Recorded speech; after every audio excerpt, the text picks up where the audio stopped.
हनुमान चालीसा कैसे पढ़ें? क्या है हनुमान चालीसा? कैसे पाठ करना है? मतलब बहुत सारे सवाल। नमस्कार, मैं हूं अन्नपूर्णा तिवारी। एक बार फिर स्वागत है आपका धर्म के उदय में। दोस्तों, आप सबने बहुत बार मुझे कमेंट किया, हनुमान चालीसा से रिलेटेड बहुत सारे क्वेश्चन आपने पूछे हैं। उन्हीं में से मैंने हमेशा रिप्लाई दिया है, हर कमेंट का मैंने रिप्लाई दिया है। तो ऐसे ही एक और कमेंट आया था जो अभी हाल ही की वीडियो में था, रॉक्स प्रीतम जी करके। उनके भी सवाल बहुत सारे, एक क्वेश्चन नहीं, उन्होंने काफी सारे सवाल पूछे। तो मैंने सोचा कि ये सवाल तो आए दिन पूछे जाते हैं मुझसे, तो क्यों ना उसकी एक वीडियो ही बना दी जाए हनुमान चालीसा से रिलेटेड जो भी क्वेश्चन है। तो कहते हैं ना, सवाल आपके और जवाब हमारे। तो चलिए शुरू करते हैं, वीडियो लास्ट तक जरूर देखिएगा। तो पहला सवाल है, हनुमान चालीसा पढ़ने की शुरुआत किस दिन से करें? देखिए, हनुमान चालीसा आप कभी भी पढ़ सकते हैं, पर अगर एक विशेष दिन अगर आप देखें तो मंगलवार और शनिवार है। आप ये दिन बहुत उचित समय है जब आप हनुमान चालीसा शुरू करते हैं। आपको जितने दिन भी करना है, आप एक महीना के लिए कर रहे हो, कोई मन्नत मांग के कर रहे हो, तो आप दिन जो है शनिवार और मंगलवार चुन सकते हैं। अब आते हैं अगले प्रश्न पे। प्रश्न है दूसरा, हनुमान चालीसा पाठ करने का समय। तो हनुमान चालीसा आपको अगर पढ़ना है तो सुबह और शाम। तो सुबह आपको कैसे पढ़ना है? सबसे पहले आप स्नान करिए, स्नान करके स्वच्छता के साथ आप हनुमान चालीसा का पाठ कर सकते हैं सुबह। और शाम को जब संध्या काल का टाइम होता है, आप उस समय हनुमान चालीसा का पाठ कर लीजिएगा। तीसरा प्रश्न है, हनुमान चालीसा कितने बार पढ़ना चाहिए? हनुमान चालीसा का अलग अलग विधि और विधान है पढ़ने का। अगर आप कम से कम पढ़ना चाहते तो आप हनुमान चालीसा को 7 बार, 11 बार, 100 बार, 108 बार आप हनुमान चालीसा पढ़ सकते हैं। और हनुमान चालीसा में लिखा भी है एक जगह कि जो 7 बार पाठ कर कोई, छूटहि बंध महासुख होई। मतलब अगर आप हनुमान चालीसा का पाठ एक बार में 100 बार आप हनुमान चालीसा का पाठ करते हैं एक ही दिन में, तो आपके जो भी बंधन से में बंधे हुए हैं आप, अगर आप ये लगातार करते हैं तो जो भी बंधन है, चाहे आप भौतिक बाधा में ग्रसित हो, चाहे कोई रोग से ग्रसित हो, जैसी भी तकलीफ आपके जीवन में कोई भी हो, सब दूर हो जाती है। अब आती है बारी चौथे प्रश्न की। चौथा प्रश्न है, हनुमान चालीसा पाठ करते समय भोजन का परहेज। जी, ये बहुत ही आवश्यक है, एक बहुत जरूरी प्रश्न आपने पूछा है कि दोस्तों, अगर आप हनुमान चालीसा का पाठ कर रहे हैं या आप हनुमान जी का कोई भी आप व्रत रख रहे हैं या सुंदर कांड कर रहे हैं, आप कुछ भी अगर कर रहे हैं हनुमान जी से रिलेटेड, तो आपको भोजन का बहुत जरूरी है। आपको ध्यान रखना, आपको सात्विक भोजन करना है। जी हाँ, मांस मदिरा का सेवन नहीं करना है, सात्विक भोजन करना है, यानी शाकाहारी भोजन करना है। और अगर आप कर सकते हैं नियम, श्रद्धा पूर्वक अगर आप नियम कर सकते हो, तो लहसुन और प्याज अगर आप हटा सकते हो अपने भोजन से, तो आप उसे हटा देंगे, बहुत ही अच्छा होगा। और अगर आप नहीं हटा सकते तो कृपया करके सात्विकता जरूर बनाए रखिए, यानी भोजन सात्विक होना चाहिए आपका। अब आती है बारी पांचवें प्रश्न की, हनुमान चालीसा पढ़ते समय क्या वस्त्र धारण करें? देखिए, वस्त्र आप कुछ भी पहन सकते हो, मतलब, पर हाँ, आप शॉर्ट्स या जींस का नहीं है। कहते हैं ना कि जो हमारे सनातन धर्म का एक परिधान है, धोती कुर्ता, अगर आप धोती कुर्ता पहन सकते हो आप वो पहनिए। आप लुंगी लगा सकते हो, जो पंडित लोग लगाते हैं लुंगी, आप वो लगा के कर सकते हो। तो वस्त्र आप ऐसे धोती कुर्ता ये सब पहन के आप कर सकते हो, कुर्ता पैजामा पहन के आप हनुमान चालीसा का पाठ कर सकते हो। और अगर इसमें पूछा जाए कि वस्त्र में एक और चीज पूछते हैं, कौन से रंग का? तो रंग देखिए, मैं आपको बता देती हूँ कि जब आप वस्त्र पहन के आप करना है, तो अगर आप पीला पहन रहे हो, केसरिया पहन रहे हो, लाल पहन रहे हो, बहुत ही अच्छा है। ये जो कलर है हनुमान जी को बहुत ज्यादा प्रिय है। आप इनमें से भी कोई कलर भी आप चूज कर सकते हैं, चुन सकते हैं और आप उसे धारण कर सकते हैं। छठवें प्रश्न की बारी। छठवां प्रश्न है, हनुमान चालीसा पढ़ने के लिए जो आसन है वह कैसा होना चाहिए? ये भी बहुत आवश्यक है। अगर आप कोई सा भी आसन आप ले लेते हैं बैठने के लिए, तो ऐसा नहीं कि आपकी पूजा स्वीकार नहीं होगी, पर फल थोड़ा सा कम मिलता है। कहते हैं ना कि आप अगर थोक की दुकान में जाते हैं तो ज्यादा सामान सस्ते मिलता है और रिटेल में जाएंगे तो महंगे मिलते। इसी तरह अगर आप आसन जो बजरंगबली को पसंद है, अगर आप उसमें बैठेंगे तो आपको फल ज्यादा मिलेगा। तो आसन है कुसा का या फिर ऊनी। अगर आपके पास कुसा का आसन नहीं है तो आप ऊनी आसन चूज कर सकते हैं, यानी जो ऊन से बनता है। अब ऊन में आप कौन से कलर का ले सकते हैं? आप पीले कलर का ले लीजिए, केसरिया कलर का ले लीजिए, लाल ले लीजिए। ऐसा आप आसन कोई सा भी कलर का आप ले सकते हैं, उसमें आप बैठे पूजा। भगवान जो है बजरंगबली आपकी भक्ति को स्वीकार करेंगे। अब आती है अगली बारी 7वें प्रश्न की। हनुमान चालीसा पढ़ते समय कैसे ध्यान केंद्रित करें? ये बहुत ही इंपॉर्टेंट क्वेश्चन है और बहुत अच्छा प्रश्न किया गया, जो मैंने अनुभव किया। मैं जैसे पूजा करती हूँ तो पूजा करते समय जो मैंने अनुभव किया कि अगर मैं नॉर्मल कक्ष में बैठ के पूजा कर रही हूँ, मतलब आपने पूजा घर है, आपने साफ सफाई की है, बैठिए, तो आपको क्या होता है ना कि आप पूजा करने बैठे, आपको सामान दिख रहा है, ये डब्बा दिखा है, वो डब्बा दिख रहा है, लोटा दिख रहा है, हर चीज दिख रहा है। मतलब क्या होता है, हमारा ध्यान है ना भटकता है। और ध्यान केंद्रित कैसे करना है ये आपको बहुत ही अच्छे से सुनना पड़ेगा। आपको क्या करना है, चारों तरफ की लाइटें आपको बंद कर देनी है, एकदम लाइट बंद करिए। और आप जहां पे आप पूजा कर रहे हैं ना, वहां पे आप कोशिश करिए, अगर आपके पास बजरंगबली की मूर्ति है यानी प्रतिमा या कोई चित्र है, और अगर साथ में राम जी की प्रतिमा है, यानी जो घर में हम लोग रखते हैं राम दरबार, जिसमें राम जी और सीता माता बैठे होती है, साथ में भरत लक्ष्मण शत्रुघ्न और बजरंगबली बैठे होते हैं। अगर राम दरबार आपने रख रखा है तो आपको बजरंगबली, राम दरबार की फोटो और एक दीपक जलाना है। दीपक आप सरसों के तेल का या तिल के तेल का या घी का आप दीपक जला सकते हैं। आप दीपक जलाइए, केवल उस रूम में दीपक जलते रहना चाहिए। जब आप दीपक को आप देखोगे तो दीपक से जो लौ निकलती है उसमें केवल आपको आपके प्रिय ईश्वर दिखेंगे, केवल बजरंगबली और राम जी दिखेंगे।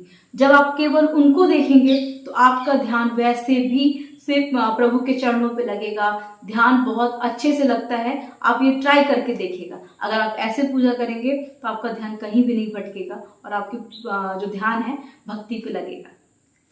अब आती है बारी अगले प्रश्न की। इसके बाद प्रश्न है, हनुमान चालीसा का जाप किस माला से करना चाहिए? आप हनुमान चालीसा का जो जाप है किसी माला से कर सकते हैं, जैसे रुद्राक्ष से भी लोग कर लेते हैं, स्फटिक से भी लोग कर लेते हैं, पर सबसे ज्यादा जो होता है तुलसी का माला। अगर आपके पास तुलसी का माला है, नहीं है तो आप परचेज कर लीजिएगा। तुलसी का माले से अगर आप जाप करते हैं तो बजरंगबली बहुत ज्यादा प्रसन्न होते हैं। तो घर हो सके अब एक तुलसी का माला लीजिए। और हाँ, लोग कहेंगे कि हनुमान चालीसा कैसे जाप करेंगे? जी हाँ, कुछ लोग क्या करते हैं, अगर 100 बार हनुमान चालीसा करना है तो 100 माले होते हैं, गुड़िया होती है उसमें, तो वो काउंट करते हुए जो है पूजा करते हैं हनुमान चालीसा का। तो वो तुलसी का माला होना चाहिए उसमें। और हनुमान चालीसा की जो चौपाइयां होती हैं, मैंने ऐसे कई सारी वीडियोस बना रखी हैं कि हनुमान चालीसा की कौन सी चौपाई किस चीज के लिए है। हर चौपाई का एक अलग अलग अर्थ होता है, तो आप वो वीडियो भी आप देख सकते हो। तो अब आते हैं इस टॉपिक पे कि हनुमान चालीसा जब आप पढ़ते हैं तो आप तुलसी का माला लेकर आप पूजा करिए, प्रभु बहुत जल्दी प्रसन्न होंगे। अब आती है अगली बारी, हनुमान चालीसा का पाठ पूर्व तैयारी। मतलब हनुमान चालीसा जब आप पढ़ना चालू करते हैं तो तैयारी कैसे करनी चाहिए?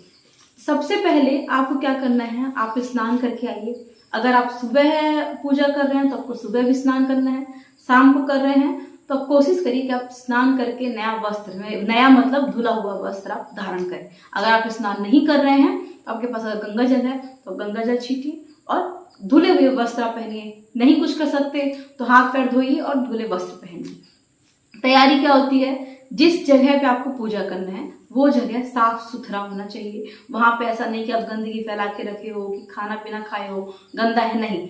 अच्छे से झाड़ू पोछा वहां पे लगाइए, आसन लीजिए, साथ में जल जरूर रखिएगा। जब जल होता है पूजा करने के बाद आसन के नीचे जल लगाते हैं। अगर आपको क्यों लगाते हैं चाहिए तो आप कमेंट करिएगा, हम आपको सारी जवाब बताएंगे। तो अब ध्यान सुनिए, आपको स्नान करना है, अच्छे वस्त्र धारण करने हैं, वस्त्र वो जो मैंने आपको बताए हैं, आसन बिछाना है, साफ सफाई करके आसन बिछाइए। इसके बाद जब आप पूजा करने जा रहे हैं तो हम लोग यहाँ कहते हैं सनातन धर्म में कि सबसे पहले आपको गणेश भगवान को नाम लेते हैं। तो जैसे आप पूजा करने बैठे हैं, पहले जय गणेशाय नमः, गणेश भगवान का नाम ले लेना है। इसके बाद आपको श्री राम जी का नाम लेना है। जय हो सीताराम की, जय राम प्रभु, आप राम भगवान का नाम लीजिए। इसके बाद बजरंग बली को सिंदूर अर्पित करिए। सिंदूर अर्पित करेंगे बजरंग बली बहुत ज्यादा खुश होते हैं। तो कहते हैं ना, सबसे पहले आपने सिंदूर अर्पित कर दिया, बजरंग बली खुश। उससे पहले आपने राम जी का नाम ले लिया, वो तो महाखुश, बहुत ज्यादा खुश, कह रहे मेरे प्रभु का नाम लिया। फिर आपने सिंदूर अर्पित किया, दुगना खुश। और जब आप उनके पसंदीदा आसन में बैठते हैं तो वो तो और ज्यादा खुश। तो इस तरीके से आपको पहले तैयारी करनी है, सिंदूर चढ़ाना है, राम जी का नाम लेना है, और फिर आप इसके बाद हनुमान चालीसा आप शुरू कर सकते हैं। अब आती है अगली बारी, अगले प्रश्न की। हनुमान चालीसा पढ़ते समय ब्रह्मचर्य का पालन करना चाहिए या नहीं, क्या है? तो जी हाँ, अगर आप हनुमान चालीसा का पाठ कर रहे हैं तो आपको ये ध्यान देना है कि ब्रह्मचर्य का पालन करिए, क्योंकि हनुमान ब्रह्मचारी हैं। हाँ, उनकी शादी हुई है, वो अलग क्वेश्चन है। अगर आपको जानकारी चाहिए है तो कमेंट करिएगा, तो उसकी एक अलग वीडियो बनाऊंगी। तो हनुमान जी को ब्रह्मचर्य का मतलब जो अगर पालन करते हैं तो बहुत अच्छा है, वो करना चाहिए। और अगर आप शादीशुदा हैं, आप सोचते हो कि ब्रह्मचर्य का पालन कैसे कर पाएंगे, तो देखिए सीधा सा नियम है, आप सुबह का टाइम चुनिए पूजा करने का। तो वैसे भी आप नहा के आओगे, तो जब भी आप नहाते हो यानी आप पवित्र हो जाते हो। आप नहाइए, स्वच्छ वस्त्र पहनिए और पूजा करिए। और अगर आप शाम को पूजा कर रहे हो और आप अगर अच्छे हो, शाम को पूजा कर रहे हो, सब सही है। और अगर आपको ऐसा लगता है कि ब्रह्मचर्य हमारा भंग हो चुका है, अब हमको शाम को पूजा करना है, तो आप फिर से स्नान करिए। बिना स्नान करके नहीं करिएगा, स्नान करिएगा। स्नान करने के बाद आपको फिर हनुमान चालीसा का पाठ करना है जी। इसके बाद अगले प्रश्न की बारी आती है, हनुमान जी को क्या पसंद है? यानी पसंद में देखिए, अगर बात की जाए तो मैं कई चीजों की बात करती हूँ। हनुमान जी को क्या क्या पसंद है, पुष्प में क्या पसंद है और खाने में क्या पसंद है। तो इसका पहला पॉइंट आता है पुष्प में। तो हनुमान जी को ना लाल कलर के पुष्प बहुत पसंद है, जैसे लाल गुलाब हो गया, लाल कलर का गेंदा हो जाता है, और चमेली का पुष्प भी उन्हें बहुत पसंद है। आप चमेली का पुष्प चढ़ाइए। चमेली का तेल उन्हें बहुत पसंद है। आप चमेली के तेल जो प्रभु को अर्पित करते हैं सिंदूर में लगा के, वो उन्हें बहुत पसंद है, बहुत खुश हो जाते हैं। आप चमेली के तेल से आप दीपक जलाइए, उससे खुश होते हैं। इसके बाद बात आती है कि अगर आप हनुमान जी का वस्त्र चढ़ाते हैं तो वस्त्र का कलर केसरिया कलर हो, पीला कलर हो सकता है या लाल कलर हो सकता है, ये आप करिए। वैसे लाल लंगोट हमेशा हर जगह आता है, लाल लंगोट बजरंग बली की, तो लाल कलर का वस्त्र में बहुत ज्यादा प्रिय रहता है। तो लाल, केसरिया, पीला। इसके बाद आती है बारी खाने में क्या पसंद है उन्हें। तो खाने में देखिए, ज्यादातर आप भोग लगाते हैं तो लड्डू का प्रसाद चढ़ाते हैं, लड्डू बहुत पसंद है उन्हें। साथ ही साथ अगर उन्हें गुड़ और चना पसंद है। अगर किसी को मंगल दोष है जिसके में, या मंगल कमजोर है, तो वो गुड़ और चना वो चढ़ाएंगे तो बजरंग बली प्रसन्न होते हैं। अब बारी आती है इसके बाद क्या, तो मेवा मिष्ठान उन्हें बहुत पसंद है। मेवा में आपको काजू, बादाम, किशमिश, छुहाड़ा, अखरोट, ये जो होता है पंचमेवा करते हैं नारियल वगैरह मिला के, तो पंचमेवा उनको पसंद है। साथ ही साथ फल की बारी आती है, तो फल में उन्हें आम, केला और अनार, बाकी तो सब आप चढ़ाओगे तो स्वीकार करेंगे, पर अगर आप आम, केला और अनार चढ़ाते हैं तो बहुत ज्यादा खुश हो जाते हैं। तो हाँ, अब हो गई सारे जो प्रश्न यहाँ पे सारे समाप्त हो रहे हैं। तो अगर कोई प्रश्न अगर छूटता है दोस्तों, अगर कोई प्रश्न हमसे छूट जा रहा है या किसी ने नहीं पूछा है, तो आप कमेंट करके बताइएगा, हम उसका रिप्लाई जरूर देंगे। और एक बात आपसे अनुरोध कर रही हूँ कि आप खुद अपना कमेंट किया करिए। किसी के कमेंट में जाके अंडर जो कमेंट होता है, अगर आप वो करते हैं तो वो हम तक नहीं मिल पाता है, नोटिफिकेशन नहीं मिल पाता और उसका जवाब मैं नहीं दे पाती हूँ। तो इसलिए आप खुद कमेंट करिए, आपके में कमेंट का ऑप्शन आता है ना, आप डायरेक्ट कमेंट करिए, किसी के कमेंट में जाके मत करिएगा। जो भी क्वेरी है आप पूछ सकते हैं। हमारे चैनल में हनुमान जी से रिलेटेड बहुत सारी वीडियोस बनाई गई है, आप उसे चेकआउट कर लीजिएगा। हो सकेगा तो मैं एक हनुमान जी की प्लेलिस्ट बना दूंगी, हनुमान चालीसा से रिलेटेड, हनुमान जी को क्या पसंद है, तो आप वहां से भी जाके वीडियो देख सकते हैं जो भी आपको पसंद हो। और अगर वीडियो वो पसंद आई हो, ये जानकारी अच्छी लगी हो, तो प्लीज हमें सपोर्ट करिएगा, वीडियो को लाइक कीजिएगा और शेयर कीजिएगा, ताकि सारी जानकारी जो है और लोगों तक पहुंच सके। हम मिलेंगे ऐसे ही अनोखी और रोचक जानकारियों के साथ अगली वीडियो में। तब तक के लिए जय श्री राम, जय बजरंग बली, हर हर महादेव।